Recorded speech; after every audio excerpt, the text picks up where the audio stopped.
धन सम्पतिथ' जेबो गैखाया हौवानिया जेनेबा बारि बागान जेबो गैखाया बे मालायखौ नायनानैनो सानसे समाव बे ओरैबायदि मोजांसोना गाज्रिसो आं मिथिया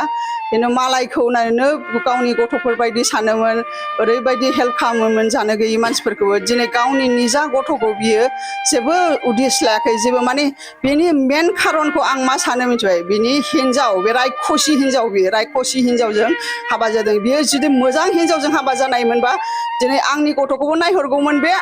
न'खरखौ बे खबर लागौमोन बिमा बुरै थानाय बेफोरखौ खबर लागौमोन बेनि मेन माबाया जाहैबाय बे हिन्जावानो रायखसि बे मोनजाफेरनो रोङि मनग्लाब जोबग्रा मानसि बियो गावनो थोआ बे जाथों बियो जाहोबाय थाथों बेनोनो गावनि फिउचारा गाव जेब्लानाखि माबा मोनगोन खस्थ' मोनगोन होमबानियासो गथ' गथाय बियो गोसोखांगोन बियो सोंथि खालामो सासे बिमा जानानै नोंथाङा मा बुंनो सानदों जे गुबुननि न'खरखौ सिफायोब्ला गुबुननि न'खराव बेसेबां खस्थ' मोनो आरो फिन ओरैबायदि खस्थ' जायो माने थेर बेथेर जायो माने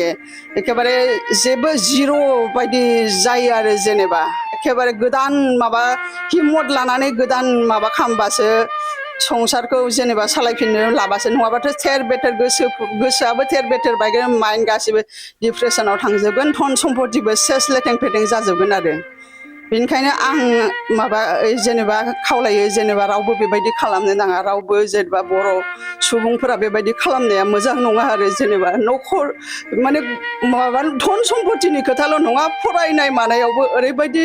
माबा जाखायो प्रब्लेम जाखायो ओरैबायदि जेबो माने डेभेलप जाया आरो एखेबारे माबासो आं दा मोनसे खारननि थाखाय दिनै ससियेल मिडियायाव आं फैफिननो गोनां जादों दाखालि बावैसो आं आंनि हौवाखौ लोगो हमनानै आङो मोनसे एग्रिमेन्ट कर्टआवहाय मोनसे एग्रिमेन्ट लादोंमोन बे एग्रिमेन्टनि मथे जेनेबा नैबे हा आरो ओरैनोथ' बारि बागान जेबो बुरजा जेबो हा हु जेबो बारि बागान जेबो गैखाया आंहा नैबे न'ल' आरो मोनसे बे टाउनावनो बै डिमाकुसिथिंनो माने मोनसे फिसा माबा दङ हा दङ बे मोननैखौ माने आंनि हौवाया लिरना होदोंमोन एग्रिमेन्टआव जेनेबा गावनो साइन होदोंमोन बिनिखायनो आं बे जुदि फैलाबा फैलायानो जाहैखाबाय बियो माने साइन होखाबाय नालाय बे फैला बायदिखौनो सानना लाखाबाय आङो बेनिखायनो दा आं गथ'फोरनि फिउचारनि थाखाय आङो बेखौनो थिरांथा लादों जे आं नैबे न'खौ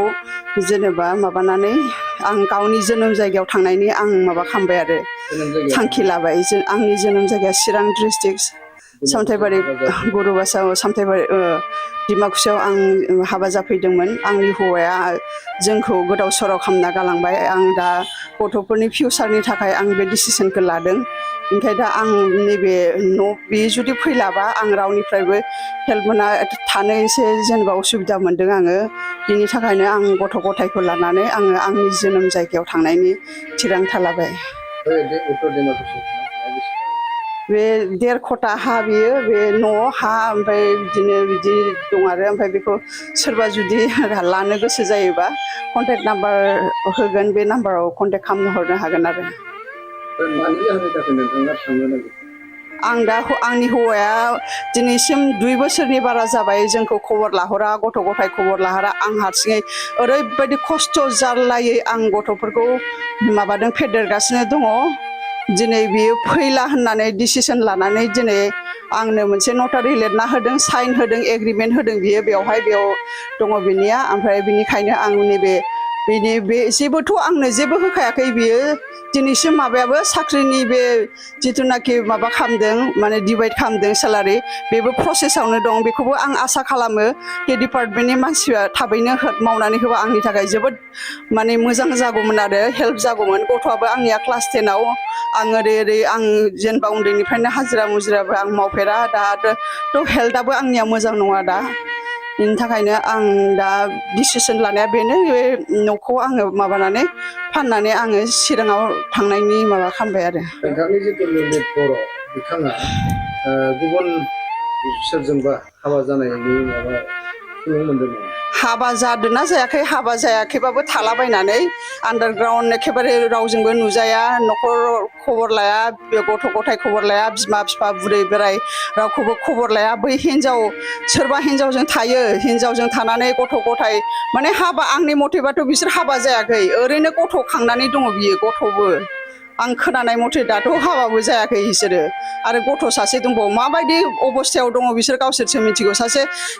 बेबायदि साख्रि मावनाय मानसिया बेबायदि खालामनोथ' लासिं सिं ना रायजो राजाफोरनो साननानै हाबा जायालासेनो गथ' खांनाय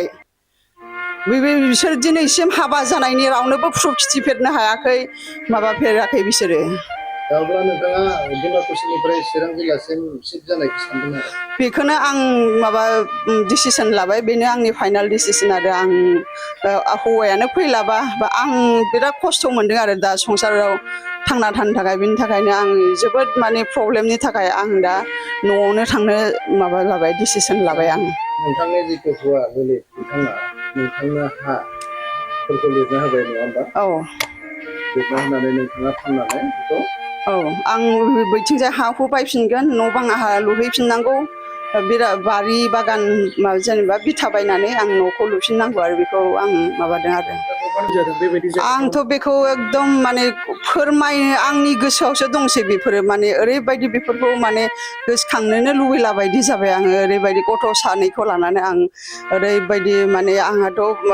माबानानै टेनसनजों डिप्रेसनजों आं पेरालाइसबो माबा प्रेसार स्ट्रकबो जालायलायदोंमोन आङो गथ' सानैखौ आं दा लानानै जोबोद आं खस्थ'आव दं आं बेखौ मा होननानै फोरमायगोन आंहा राव गैया आरो खुगायाव बेखौ फोरमायनो थाखाय मानसिफ्राथ' ओरैनो खारगासिनो दं ओरैनो खारलालागासिनो थांलालागासिनो दं नांलायनानैनो थाङो दिनै आं एसेबां गिदिर घटना जानायनि उनावसो आं बेबायदि डिसिसनखौ लादों आरो बेबो आं हथातके लानो हाया मानो होनबा आंहा सानै गथ' दङ बिनि फिउचारनि खोथा दङ बिनि थाखाय आङो दा माने गथ' गथायनिफ्रायबो आं माबा लागासिनो दङ पारमिसन लागासिनो जेनेबा डिसकासन खालामगासिनो दङ जोङो जेनेबा गथ'फोराबो जेनेबा आंनि माबायावनो माबा आरो जेनेबा एग्रि बिसोरबो गिदिरा सासेया क्लास 10आव सासेया क्लास 7आव मोनबाय फिसाला गोजा औ सानैबो फिसाला गोजा